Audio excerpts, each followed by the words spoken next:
Chapter 18. At that time the disciples came to Jesus and asked, "Who is the greatest in the kingdom of heaven?" He called a little child and had him stand among them. And he said, I tell you the truth. Unless you change and become like little children, you will never enter the kingdom of heaven. Therefore, whoever humbles himself like this child is the greatest in the kingdom of heaven. And whoever welcomes a little child like this in my name welcomes me. But if anyone causes one of these little ones who believe in me to sin, it would be better for him to have a large millstone hung around his neck and to be drowned in the depths of the sea. Woe to the world because of the things that cause people to sin. Such things must come, but woe to the man through whom they come. If your hand or your foot causes you to sin, cut it off and throw it away. It is better for you to enter life maimed or crippled than to have 2 hands or 2 feet and be thrown into eternal fire. And if your eye causes you to sin, gouge it out and throw it away. It is better for you to enter life with 1 eye than to have 2 eyes and be thrown into the fire of hell. See that you do not look down on one of these little ones, for I tell you that their angels in heaven always see the face of my Father in heaven. What do you think?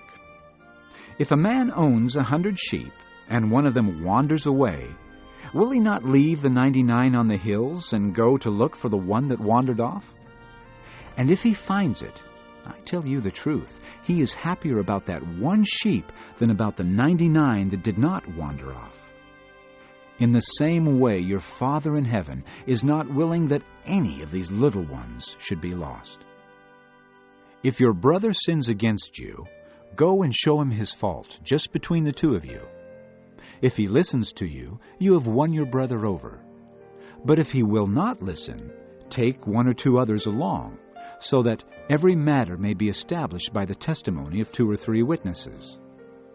If he refuses to listen to them, tell it to the church.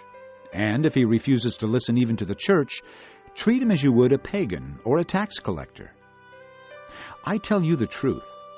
Whatever you bind on earth will be bound in heaven, and whatever you loose on earth will be loosed in heaven. Again, I tell you that if 2 of you on earth agree about anything you ask for, it will be done for you by my Father in heaven. For where 2 or 3 come together in my name, there am I with them. Then Peter came to Jesus and asked, Lord, how many times shall I forgive my brother when he sins against me? Up to 7 times? Jesus answered, I tell you, not 7 times, but 77 times. Therefore, the kingdom of heaven is like a king who wanted to settle accounts with his servants. As he began the settlement, a man who owed him 10,000 talents was brought to him. Since he was not able to pay, the master ordered that he and his wife and his children and all that he had be sold to repay the debt. The servant fell on his knees before him. Be patient with me, he begged, and I will pay back everything. The servant's master took pity on him, canceled the debt, and let him go.